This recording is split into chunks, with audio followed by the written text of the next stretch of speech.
একটা বাতাস এসে ওপারে যে গাছগুলি এসে আমাকে চাপা দিচ্ছে। আচ্ছা, এপারে দেবদার গাছগুলি মনে হয় আমার চাপা দিচ্ছে, কিন্তু আমি মায়ের নাম ছাড়ছিনি। তা আমি আর তখন আর ঠেকানোর আমার কোনো উপায় নেই। সত্যি আমার গুরুদেব ছিল তিনি, আশ্চর্য। উনি কি করে টের পেয়েছে ভগবান সেই জানেন, চোখ দিয়ে জল বেরিয়ে যাচ্ছে। উনি চলে এসে পিঠে থাবা মেরে বলছে, মানুষের ছেলে, তোরে আমি বলেছিলাম যে একা আসবি না, আমরা কিন্তু ঠেকাতে পারেন যদি করবেন, যদি না ঠেকাতে পারেন, যদি পুরোটা আপনার যজ্ঞের যে মন্ত্রতন্ত্র যা কিছু আহতি দেওয়ার সেগুলো যদি আপনার জানা না থাকে তাহলে করবেন না। তাহলে আমি কত জায়গায় করলাম, তুমি এখানে কি দেখাচ্ছ, তোমার এখানে কি আছে? আমার এখানে আমার কিছুই নেই, এই ফাঁকা জঙ্গল আর এই ভাঙা ঘর পড়ে আছে, করেন। তো আমাকে যদি বেল কাঠ দিতে হবে। আমার ঠিক আছে, আমার এই গাছে বেল কাঠ অনেক পড়ে আছে, তোমাকে দিলাম। সন্ধ্যে 7টার সময় ও যজ্ঞ করলে এখান থেকে অনেকগুলি লোকজন এসে এখানে ভর্তি হয়ে গেল। একটু যজ্ঞ টজ্ঞ করলো, ফল টল আমি পুজো করলাম, করে প্রসাদ সব কলকে দিলাম। খেয়ে দিয়ে সাধু চলে গেলেন। তা উনি আমার সেই ভস্যের শোনেন ঘটনাটা, ভস্যের ছাইগুলি সব গোছ করে মেজে নিল। আমার ওখানে কি করবে বললো, এক মুঠো 10 টাকা করে বিক্রি করবো। আমি বলো, ওরে বাবা সাধু, তাহলে তো তোমার হয়ে গিয়েছে, তাহলে তুমি টের দিয়ে পাবা। আচ্ছা, চলে গেল। সে মানে ভস্যের যায় ছাইটা এগুলো সব গুছিয়ে ভেজে নিল, নিয়ে চলে গেল। যে সপ্তাহখানি পরে, এই বোধহয় 14-15 দিন পরে, ওদেরকে লাঠি ঠেকু দিতে গেলে চলে আসছে। আমি এই জায়গায় বসে আছি, তখন আমার পাটা ভালো ছিল, আমি আসন করে এখন বসে আছি। আসলো, আস্তে আস্তে বললো, বাবা তোমায় যা ভুলিলে আমার ঠিকই হয়ে গেছে। তা এখন আমার কি উপায়, আমি তো আর চোখে দেখতে পাচ্ছি না। অন্ধ হয়ে গিয়েছিল? হ্যাঁ, অন্ধ হয়ে গেছে। তোর দে, তোর একটু বাচ্চা সাই দে। আমি আপেল কলা আর বাতাসা দিলাম, দিয়ে চলে গেল। কি আমার এখানে বসে থাকতে থাকতে এই যে এখানে ঘরের ওখানে আমার মনের মধ্যে কিরকম একটা খটকা আসলো। বলে আমি যে মাকে দেখলাম, মেয়েটাকে আমার কোনো ছায়া দেখতে পেলাম না, কেন কোথায় গেল মেয়েটা? হঠাৎ আসলো, আমাকে জিজ্ঞেস করলো মেয়েটা কোথায় গেল। আচ্ছা, আমি এখন উঠলাম, উঠে কোন দৌড়িয়ে গিয়ে দেখি এইটুকুতে যদি গেটের উপরে গিয়ে, আর তাহলে আমি দেখতে পেলাম না, মানে একদম পুরো উধাও হয়ে গেল। হ্যাঁ বন্ধুরা, আজকে তোমাদের এমন একটা জায়গায় নিয়ে যাব, অমাবস্যা পূর্ণিমার দিনের বেলায় সেখানে ঘন জঙ্গল, বড় বড় দেবদারু গাছ এবং ভাঙাচোরা বাড়ির স্তূপ রয়েছে। সেই জায়গাটায় দিনের বেলাতেও কিন্তু পায়ের নুপুরের আওয়াজ পাওয়া যায়। তো আজকে কিন্তু রওনা দিয়েছি সেই জায়গাটার ভিডিও করতে, তো অবশ্যই সঙ্গে থাকবেন, স্কিপ করবেন না ভিডিওটা। এই সেই মায়ের মন্দিরে চলে এসেছি। এটা মা কালীরই একটা মন্দির। তো এখানে কিন্তু বিভিন্ন ধরনের অলৌকিক ঘটনা ঘটেছে, যেগুলো মারাত্মক মারাত্মক ঘটনা। এই রবীন্দ্রার ভিডিও দেখে কিন্তু অনেকেই ভিডিও করতে আসে। তো তাদের কাছে আমি রিকোয়েস্ট করব যে এখানে যদি ভিডিও করতে আসো তোমরা, তাহলে পরে কোনো টাকা পয়সা নিয়ে এসো না। সাধু বাবা কিন্তু তাহলে তোমাদের কোনো ভিডিও করতে দেবে না। মায়ের জন্য অন্তত কিছু ফল কিনে নিয়ে এসো। যদি তোমাদের মনে হয় যে এখানে দক্ষিণা দেবে মাকে, তাহলে সাধু বাবার হাতে কিন্তু দেবে না, ওই মায়ের যে স্থান রয়েছে ওইখানে তোমরা দিতে পারো। তো মায়ের মন্দির এখন বন্ধ রয়েছে। আমি সাধু বাবার কাছে গিয়েছিলাম, আমি রবীন্দ্র গিয়ে বলে এসেছি, আসছে উনি। তো আমরা আপাতত এই গেটটা খুলে মায়ের কাছে ফলটা রাখবো।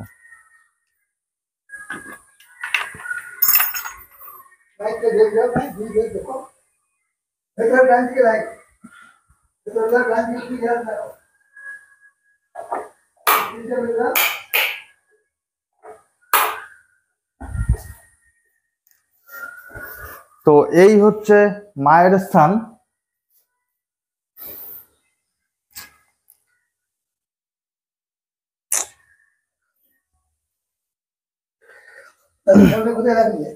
ওই তো ওখানে কোন জায়গাটা? ও আচ্ছা আচ্ছা,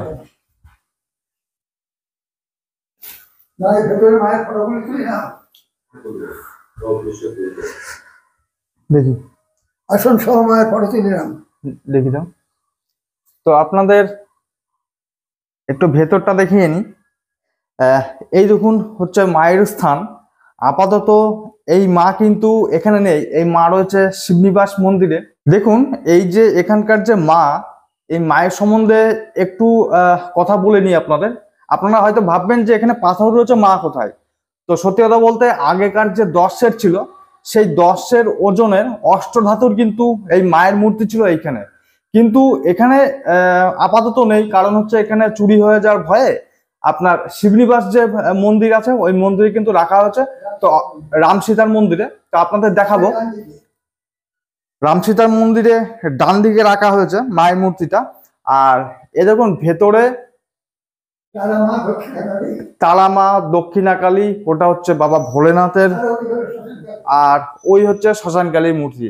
আর উপরে দেখেন টিন দেওয়া। তো যার জন্য এখানে চুরি হয়ে যাওয়ার ভয়ে আপনার রাম সীতা মন্দিরের ডান সাইডে রাখা রয়েছে। প্রিয় দর্শক বন্ধুরা, আজকে আমরা চলে এসেছি শিবনিবাসে। আপনারা কম বেশি সবাই জানেন যে শিবনিবাসে কেবলমাত্র কিন্তু শিবেরই মহিমা রয়েছে, বিভিন্ন ধরনের অলৌকিক ঘটনা। এবং বাবা শিব যেটা, তো সেই শিব কিন্তু এশিয়ার দ্বিতীয় বৃহত্তম। তো আমরা কিন্তু অনেকেই জানি এখানে রাজবাড়ি রয়েছে, রাজবাড়ি ধ্বংসাবশেষ রয়েছে বর্তমান। দেখুন কৃষ্ণচন্দ্ররা 3 ভাই, কিন্তু আপাতত আপনাদের 2টো ভাইয়ের নাম আপনাদেরকে বলছি। একটা হচ্ছে কৃষ্ণচন্দ্র আর একটা হচ্ছে শিবচন্দ্র। হ্যাঁ, তো শিবচন্দ্রের নামেই কিন্তু এই শিবনিবাস জায়গাটা নামকরণ করা হয়েছে। আর আরেকটি ভাই বর্তমান বলতে পারেন যে বর্ধমানে রয়েছে, ও ঠিকানা জানি না বা ওনার সম্বন্ধে ডিটেলস কিছু জানি না, ওই জন্য আমি বলতে চাচ্ছি না। তো যাই হোক, এইখানে যে মায়ের মহিমা, এই যে শিবনিবাসের যে মায়ের মহিমা, এই মহিমা অনেকেই কিন্তু জানেন না। আজকে আপনাদের সামনে তুলে ধরবো এই মায়ের মহিমা, একদম বাস্তব ঘটনা। যেটা হচ্ছে যে আপনাদের ভিডিওর প্রথমেই বলা হয়েছে যে দেখুন ওই স্থানে কিন্তু মা নেই, কারণ অষ্টধাতু তৈরি 10 সের ওজন ছিল, যেটা হচ্ছে রাম সীতার ডান সাইডে কিন্তু রাখা আছে বর্তমান। কিন্তু যদি দেখা যায় একটু ভালো করে, তাহলে ওই মায়ের মূর্তিটার দাম প্রায় এখনকার বাজারে কোটি কোটি টাকা, তাই তো জেঠু? আচ্ছা, ওই মায়ের মূর্তি ওখানে নিয়ে গেছে ঠিকই, কিন্তু মায়ের যে মহিমা, সে মহিমা কিন্তু এই জায়গাটা বর্তমান স্থিতিশীল রয়েছে। কেন বললাম? কারণ আস্তে আস্তে রাস্তার লোকজনের কাছে শুনলাম এই সাধু বাবা রয়েছে, সাধু বাবা কিন্তু সাধু বাবার মুখ থেকেও আমরা শুনবো। তো ছোট্ট একটা ঘটনা বলি। এখানে অমাবস্যা পূর্ণিমার রাত্রে নুপুর পরে হাঁটতে দেখা যায়। যদি কারোর ভূতে ধরে বা কোনো অশরীরী শক্তি যদি কোনো কারোর উপরে ভর করে, তাহলে পরে এই জায়গায় যদি এসে দাঁড়িয়ে থাকে, তার মাথার উপর দিয়ে যদি হাওয়া যায়, তাহলে সে ঠিক হয়ে যায়। এগুলো হচ্ছে এখানকার লোকের কথা, এবং এটা বাস্তব সত্য, তাই তো জেঠু? হ্যাঁ, এটা সত্য। আপনার নাম কি? আমার নাম কৃষ্ণচন্দ্র ঘোষ। কৃষ্ণচন্দ্র ঘোষ। আচ্ছা, কতদিন আপনি এই মন্দিরে দেখাশোনা করেন? 40 বছর হয়ে গেল। 40 বছর। শোনো, বলতে তো নেই, সব কথা বলা যায় না, বুঝলে। আমি ওইখানে শুয়ে থাকতাম। আচ্ছা। আমি স্বপনে আমাকে বলছে, তুই সেখানে আছিস, আমি যে মাটির তলায় চাপা পড়েছি, আমাকে পরিষ্কার কর। আচ্ছা, কোন জায়গাটা ছিল? ওই জায়গায় আমি মাথা করে আম বাগান শুয়ে থাকতাম। আচ্ছা আচ্ছা। আমি স্বপ্নে দিল আমার যে ঘরে চাপা পড়ে আমি মাটির তলায় পড়ে আছি, আমাকে পরিষ্কার করে বের কর, এই ঘর। আচ্ছা। তখন আমি বাড়িতে বললাম ছেলেদের এই ঘটনা, বল ঠিক আছে। ওরা জন টন দিয়ে, একবার এখানে ছিল পুরো জঙ্গল, এখানে যে লোক যেত না রাত্রে ভয়ে, আমি তখন ওই জন টন দিয়ে পরিষ্কার করে খুঁড়তে খুঁড়তে ফেলতে ফেলতে ওই মায়ের আসন বেরিয়ে পড়লো। আচ্ছা জেঠু, আমি শুনলাম যে এখানে আপনার মায়ের এখানে নাকি কলকাতায় বা কোথা থেকে কোনো তান্ত্রিক এসে নাকি যজ্ঞ করেছিল, তো সেই বিষয়টা একটু বলবেন? ব্যারাকপুর এক সাধু আসলো, সে লাঠি লাগা ঝোলা টোলা নিয়ে এসে অনেক কিছু নিয়ে তার ভেতরে এসে বলতে, তোমার এই পঞ্চমুণ্ডী আসনে আমি যজ্ঞ করব, হোম যজ্ঞ করব। আমি বললাম, শোনো বাবা, তুমি যেখানে হোমযজ্ঞ করবা, পঞ্চমুণ্ডী আসনের যদি তোমার জানা থাকে, সেই ক্ষমতা যদি থাকে, তাহলে করো, নয়তো কিন্তু তোমার কপালে খুব কষ্ট আছে। ওকে বললাম, তোমার যদি সেই ক্ষমতা থাকে, পঞ্চমুণ্ডী আসনে কাছে বসে আমি যজ্ঞ করব, তারপর তাহলে আপনি করতে পারেন, আমি নিষেধ করবো না। বলে ঠিক আছে। আমরা কিন্তু ঠেকাতে পারলাম যদি করবেন, যদি না ঠেকাতে পারেন, যদি পুরোটা আপনার যজ্ঞের যে মন্ত্রতন্ত্র যা কিছু আহতি দেওয়ার সেগুলো যদি আপনার জানা না থাকে তাহলে করবেন না।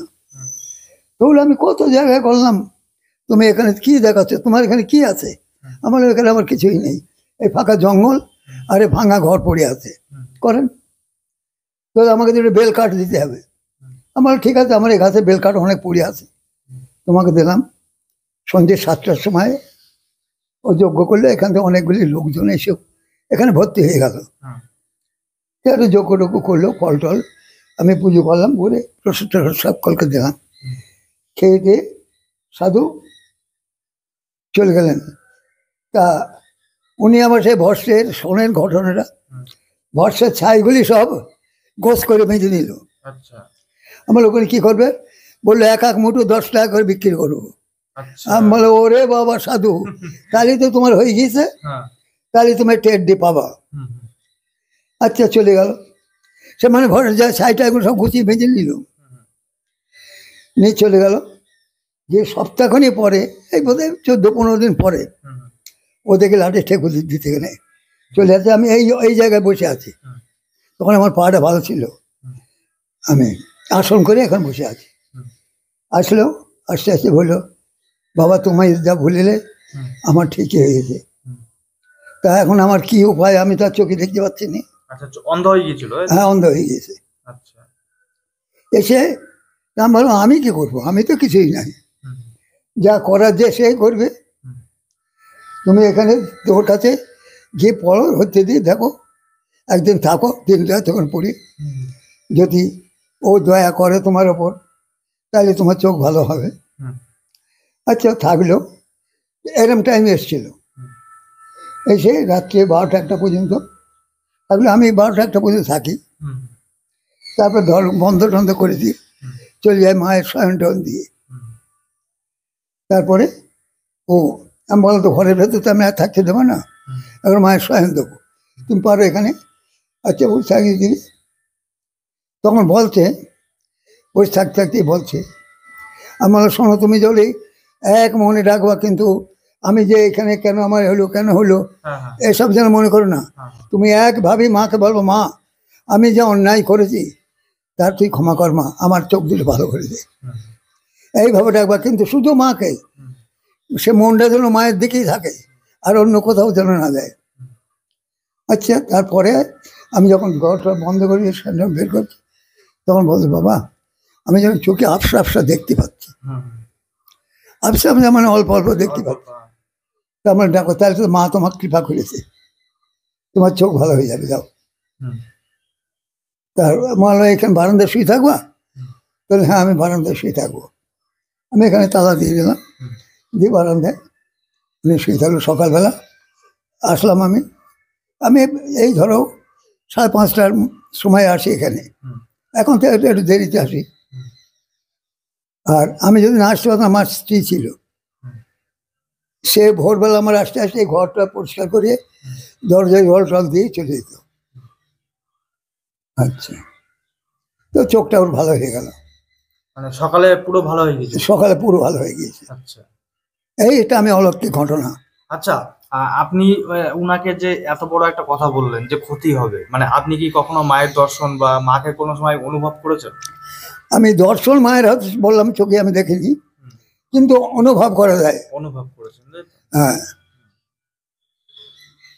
কিন্তু আমি যখন মাকে যখন এখানে আরতি করি, ঠিক মায়ের মন দেখি, তখনও যেন মনে হয় মা আমার আসনের উপর দাঁড়িয়ে আছে। মানে আপনি যদি আসনে এমনি টাইমে বসেন, তো তখন মানে কিভাবে অনুভব করেন? আমি যখন চোখটা বন্ধ করে মায়ের সাধনা করি, তখন অন্য কিছু ভাব।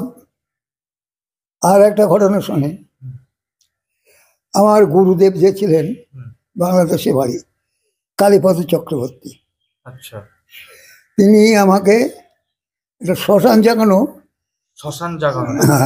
তো উনি বললেন যে শ্মশানে আপনার একা যেও না, একা যেও না, একটা সঙ্গে করে একজন উপসাধক তারা নিয়ে যাবা।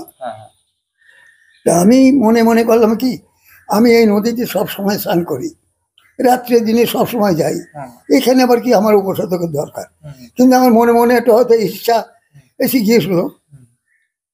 আমি এইটাই মানে সাহস চলে এসেছিল সাহস মানে ওর একটা ইচ্ছাই ধরো, আচ্ছা একটা আমার একা সাহস করে আমার একটা হিংসা মনে আসে না। হ্যাঁ আমি ও একাই পারবো, তোমাকে যদি আমি দরকার আমি তুমি বলে দিলে দুজনে যেতে, আমি বললাম না আমি একাই করবো। আচ্ছা আমি গেলাম, এই সব কিছুই করলাম, সেখানে আগুন টাগুন সব কিছুই জ্বাললাম, জেলে ঠিক 1 ঘন্টা বসে আছি ওখানে করছি। হঠাৎ একটা নদী থেকে জল ওপরের দিকে যেরকম ওঠে এরকম ফোয়ারা দিয়ে জল উঠলো। আচ্ছা আমি চোখ বুঝে আছি, আমার অনুভব হতে জল। আর তখন একটা বাতাস এসে ওপারে যে গাছগুলি এসে আমাকে চাপা দিচ্ছে। আচ্ছা এপারে দেবদার গাছগুলি মনে হয় আমার চাপা দিচ্ছে, কিন্তু আমি মায়ের নাম ছাড়ছিনি। তা আমি আর তখন আর ঠেকানোর আমার কোনো উপায় নেই। সত্যি আমার গুরুদেব ছিল তিনি আশ্চর্য, উনি কি করে টের পেয়েছে ভগবান সেই জানেন, চোখ দিয়ে জল বেরিয়ে যাচ্ছে। উনি চলে এসে পিঠে থাবা মেরে বলছে, মাঞ্চের ছেলে তোরে আমি বলেছিলাম যে একা আসবি না। উনি আমাকে তুলে নিয়ে এলেন। আপনার ওই টাইমে আপনার গুরুদেব কোথায় ছিল? ওনার বাড়ি ছিল, কি করে টের পেলে উনি জানেন। মানে বাংলাদেশে ছিল না, এখানে চলে এসেছিল তখন। আচ্ছা আচ্ছা, এখন শিবনিবাস চলে এসেছিল। কিন্তু সত্যিই আমার গুরু কি করে জানলো আমি এটা আশ্চর্য। আমি ডাকছি গুরুদেব তুমি রক্ষা করো আমাকে, তুমি ছাড়া আর কেউ নেই। মানে গুরু যে ওনার কানে গিয়ে পৌঁছে গিয়েছে। তা তারা দেখতে পাইনি। আমার একদিন বিকালে আমার শরীরটা খুব খারাপ হলো। আমার ওই গুরু ভাই নিশিত চক্রবর্তী, ওকে বললাম নিশিত তুই আমার ঘরে একটু সন্ধ্যেটা দিয়ে আসিস। ও এসে এখানে সন্ধে দিতে পারেনি, ঘরে ঢুকতে পারেনি। কেন? এসে দেখো ওই জিনিস এরকম হয়ে আছে। হ্যাঁ, ও ফিরে গিয়েছে, ওই বাইরে সন্ধে দিয়েছে, ধূপ একটা বাইরে জ্বালিয়ে দিয়েছে, ঘরে ও ঢুকতে পারেনি। আচ্ছা জেঠু, আমার মনে না একটা মানে অনেকদিন ধরে প্রশ্ন আসে, তো সেই প্রশ্নের জবাব আপনি দিতে পারবেন কিনা জানি না, আর আপনাকে করা যদি ভুল হয় তাহলে আমাকে ক্ষমা করে দেবেন। আর মার নামে যদি কোনো খারাপ কথা বলি মায়ের কাছে আমি ক্ষমা চাইছি।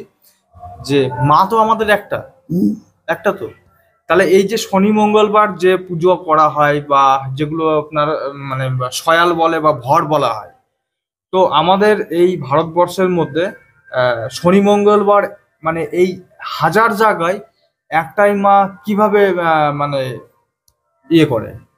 শোনো, মা সব জায়গায় উনি থাকে, সব জায়গায়। ওনার মহিমা তো কি বলার তো মুশকিল। কখন কোন ইয়েতে থাকে কে বলবে বলো? আচ্ছা, এখানে যে নেই তাই যে এই যে ধরো শনি বাবা, শনিদেব কিন্তু তোমার বেশ ধরে তোমার কাছে ঘর থেকে হয়তো তুমি হয়তো চিনতে পারবা বলে তোমার অমুক দেশে তোমার একটা কাকা আছে, সে কাকার বেশ ধরে সে তোমার সঙ্গে কথা বলে। কিন্তু চেনা তো মুশকিল, ওর মধ্যে চিনতে হবে। একটা খেয়াল করতে হবে, যে কোনো যদি তোমার মনে ধক্কা লাগে লোকটা কে, আমার কাকা নাকি ওর কি ছায়া পড়ছে কি সেটা দেখতে হবে। আমার যেমন একটা ছায়া পড়ে ফেসেনি, কিন্তু ওদের ছায়া পড়বে না। আচ্ছা, মানে এরকম কোনো অলৌকিক ঘটনা আপনার সঙ্গে ঘটেছে? আমার এখানে সেইতে হলো, ওই যে মা এসে আমার কাছে, আমি পুজোর পর হঠাৎ আসলে দেখে এক লাল পেড়ে শাড়ি পরে একটা মেয়ে ছেলে এসে বলতে আরে পুজো করছিস? হ্যাঁ। বাহ, আসুন তো বেশ ফুল টুল দিয়ে ভালো করে সাজিয়েছিস। আমি মা ওই যা পেরেছি তাই করেছি। আচ্ছা তোর পুজো হয়ে গিয়েছে? বললাম মা হয়ে গিয়েছে। তা কি প্রসাদ করেছিস? আমার মা আপেল কলা আর বাতাসা আর কি থাকবে, তোর দে তোর একটু বাতাসাই দে। আমি আপেল কলা আর বাতাসা দিলাম, দিয়ে চলে গেল। কি আমার এখানে বসে থাকতে থাকতে এই যে এখানে ঘরের ওখানে আমার মনের মধ্যে কিরকম একটা খটকা আসলো। বলে আমি যে মাকে দেখলাম মেয়েটাকে, আমার কোনো ছায়া দেখতে পেলাম না কেন, কোথায় গেল মেয়েটা? হঠাৎ আসলো, আমাকে জিজ্ঞেস করলো মেয়েটা কোথায় গেল। আচ্ছা আমি এখান থেকে উঠলাম, উঠে কোন দৌড়ে গিয়ে দেখি এইটুকু যদি গেটের উপরে গিয়ে আর তাহলে আমি দেখতে পেলাম না, মানে একদম পুরো উধাও হয়ে গেল, মিশে গিয়েছে কোথায়, আর আমি খুঁজে বললাম ওই যা।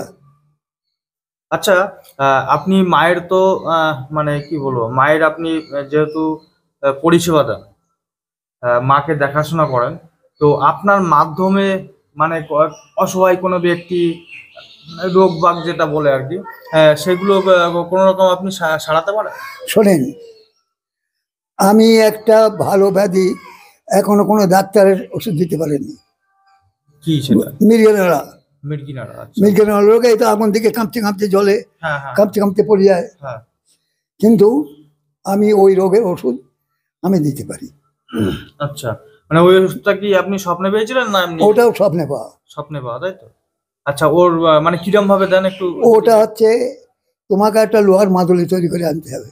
আচ্ছা, ওটা মানে যদি মনে করে এই ভিডিও দেখে কোনো ভক্ত যদি মনে করে যে মানে তার পরিবারের কারোর এরকম আছে, সে যদি মনে করে যে আসবে, সেটা কখন আসবে এবং কি বারে কোনো আসবে? বারে কিছু নেই। আচ্ছা আচ্ছা, কারণ তাহলে আসতে হলে তাহলে আমাকে আগে খোঁজ দিতে হবে, কিন্তু ওই যে একটা ফল, বনের ফল, তাহলে আমাকে জোগাড় করতে হবে, কিন্তু সব সময় ওই ফলটা পাওয়া যায় না। কি ফল তোমাকে বলে শোনো, তোমাকে বললেও তো তুমি দিলে কাজ হবে না। যে বুনো আমলা দেখেছো? বুনো আমলা, ওই যে টক আমলা যেগুলি বিক্রি হয় এই বন জঙ্গলে, ওর একটা আঁটি। আচ্ছা, কোন গাছে কি গুণ আছে কেউ বলা খুব মুশকিল, কিন্তু ওটা আমাকে স্বপ্নে পেয়েছিলাম। তা এখানে আমি যাদের যা দিয়েছি তাদের ভালো হয়ে গেছে, তাদের ওই কতগুলো জিনিস মেনে চলতে হবে। কি কি মানতে হবে? মানতে হবে কলার ডাল, মুসুর ডাল, ল্যাটা মাছ, শোল মাছ, চিংড়ি মাছ এগুলো খেতে পারবে না, আর সব মাছই খেতে পারবে। মাংস টাংস খেতে পারবে? মাংসও খেতে পারবে, মুরগির মাংস খাবে না, মাংস এমনি খেতে সবই পারবে, কিন্তু এই যে আমাকে, আমি গুরুদেবকে বললাম আমি তো মাছ মাংস সব খাই, তো তুই খা না, কত খাবি, খেতে তোর মনে একদিন বলবে আমি আর খাবো না। যেটু আজকালকার দিনে অনেক তান্ত্রিক রয়েছে আমাদের পশ্চিমবাংলায়, তো তারা ছোটখাটো কাজ বা বড় ধরনের কাজ করে তারা হাজার হাজার টাকা ডিমান্ড করে, তো আপনার কি দক্ষিণে আছে, মানে আপনি যে কাজটা করে দেবেন সে কি দক্ষিণ? আমার যে স্বপ্নে পাওয়া জিনিস, আমার স্বপ্নের যে আদেশ, তুই আমাকে বলিস তুই যদি 10 টাকা পয়সা নিস তার তোর আর থাকলো না, কাজ হবে না, তোর জিনিস আর কোনো কাজ হবে না। আচ্ছা, তা কিন্তু আপনার যে মেয়ের হোক ছেলে হোক যদি এসে আমাকে আগে যদি বলেন কত টাকা নেবেন, তাহলে কিন্তু তার আর আমি দিতে পারলাম না, বললাম আপনার আমার দ্বারা আর হবে না। আচ্ছা, তার মানে পয়সা আপনি নেবেন না? পয়সা নেবো না, পয়সা করতে হলো সেও নাও বলে আমাকে। আচ্ছা, মানে টাকার কথা মানে এখানে এসে তোলাই যাবে না, তাহলে কিন্তু জেঠু আর মানে এই কাজটা আপনাদের দিতে পারবে না, যদি আমার ভিডিও দেখে কেউ আসার চেষ্টা করেন লোকাল বা দূর থেকে। তো এই হচ্ছে বিষয়। আর আর কিছু আপনি মায়ের সম্বন্ধে বলবেন যেটা মানে সত্যি কথা বলতে বাস্তবের বাইরে? আচ্ছা, আর একটা গাছের কথা বলি, তোমার দাঁত শুলোছে, ডাক্তারে হাজার হাজার ওষুধ নিয়ে খাচ্ছ, আমি এখান থেকে একটা গাছ তুলে দেবো, তোমার শেকড়টা চিবিয়ে চিবিয়ে বাড়ি যেতে যেতে তোমার দাঁত শুলে ছিঁড়ে যাবে। আচ্ছা, এইরকম ব্যাপার। আর কি কি কাজ আপনি আগে আমি অনেক শিখেছিলাম, কিন্তু আরো সেসব আমি আর করিনি, আর খেয়াল নেই, বুঝলে। আচ্ছা আচ্ছা, এমনই একটা জায়গা যে এখানকার লোকজনে কিন্তু আমাদেরকে বললো যে পূর্ণিমা বা অমাবস্যার রাত্রে এখানে আসলে পরে নূপুরের আওয়াজ পাওয়া যায়।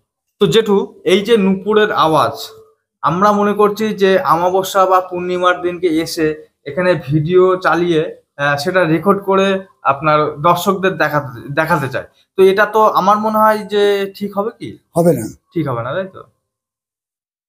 দেখতে আর আসবেই না সেদিন, হয়তো তোমাকে দেখাই দেবে না।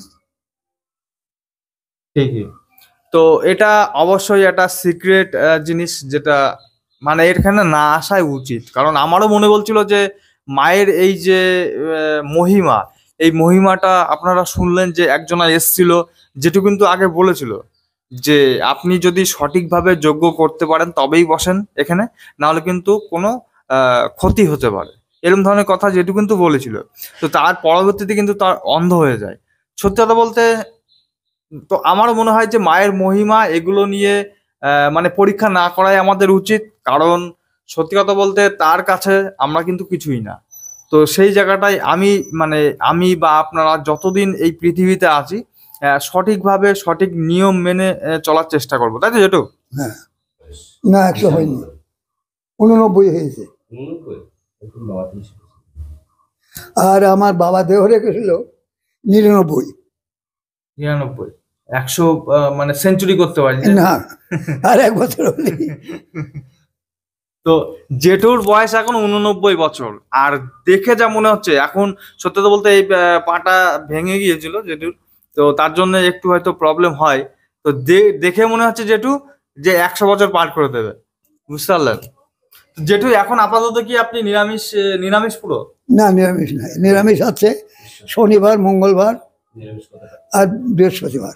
তো প্রিয় দর্শক বন্ধুরা, এই যে জেঠুর মূল্যবান সময় আমাদেরকে দিল, তার জন্য অসংখ্য ধন্যবাদ জানাই। আর আপনারা শুনলেন, আর এখানকার যে চারি সাইডের একটা ভিউ, সেই ভিউটা আপনাদেরকে একটু দেখাবো। তো জেঠু মায়ের মন্দির, দেখুন এই হচ্ছে মায়ের মন্দির, আর মায়ের মন্দিরের সামনে কিন্তু এখানে একটা মন্দির টাইপের একটা বেদি টাইপের করা আছে। তো আপনাদের বলে রাখি, এটা হয়তো আপনাদের মনে হতে পারে যে এটা তুলসী মন্দির, বাট এটা না, এটা তুলসী মন্দির মোটেও না। এখানে কিন্তু খড়িকাঠি ছিল, আর খড়িকাঠিটা বর্তমান তুলে দেওয়া হয়েছে। এই কারণ হচ্ছে এই যে সাধু বাবা এবং ওনার যে গুরুদেব ছিল, তারা কিন্তু কখনোই বলির উপরে বিশ্বাস করতো না। এনাদের কথা হচ্ছে যে মা কখনো সন্তানের রক্ত নেয় না। তো যার জন্য কিন্তু এই জেঠু খড়িকাঠিটা তুলে দিয়ে বলি দেওয়া যে জিনিসটা, সেটা কিন্তু তুলে দেয়। এবার আপনাদের দেখাই যে এখানে যে আপনারা পুরনো একটা বাড়ি ভাঙা দেখতে পাচ্ছেন, ওইদিকে একটা দেয়াল দেখতে পাচ্ছেন। আর এখানকার যদি ভিউটা আপনারা দেখেন, তাহলে একটা ভয়ানক জায়গা এবং নিস্তব্ধ একটা জায়গা। কিন্তু আপনাদের বলে রাখি, এখানে মানে নির্ভয়ে আপনারা আসতে পারেন, কোনো ভয় কিন্তু এখানে নেই। এই জায়গাটায় কিন্তু মায়ের ভোগ রান্না হতো একটা টাইমে। এই যে ঘরটা ভাঙা দেখতে পাচ্ছেন, যে ধ্বংস অবশেষ পড়ে রয়েছে, এই জায়গাটা কিন্তু মায়ের ভোগ রান্না হতো। এই যে সেই দেওয়াল এখনো তার অস্তিত্ব কিন্তু রয়েছে। এই যে এখান দিয়েও কিন্তু দেখেন ভিট রয়েছে, যেগুলো একটা ভাঙাচোরা। জেঠু কিন্তু আমাদের ভিডিওর মধ্যে বলল যে ওনার যে গুরুদেব ছিল, ওনার গুরুদেব বলেছিল যে কোনো শ্মশানে গিয়ে যজ্ঞ করতে বা ধ্যান করতে। তো জেঠু কিন্তু সেই ধ্যান বা যজ্ঞ করতে করতে তার সঙ্গে অলৌকিক ঘটনা ঘটে, এবং তার গুরুদেব গিয়ে পিছন থেকে তুলে সাহায্য করে। তো কোন জায়গাটা আপনাদের দেখিয়ে দিই, যারা যদি মনে করেন যে এখানে আসবেন, সেই জায়গাটা আমি দেখিয়ে দিই। দেখেন এই মন্দিরের পাশ দিয়ে সোজা চলে গিয়েছে একদম ঘাটের ধার। এখান থেকে প্রায় 200 মিটার দূর হবে ঘাটের ধার। এখন জঙ্গল রয়েছে, যার জন্য আমরা যাব না ওখানে।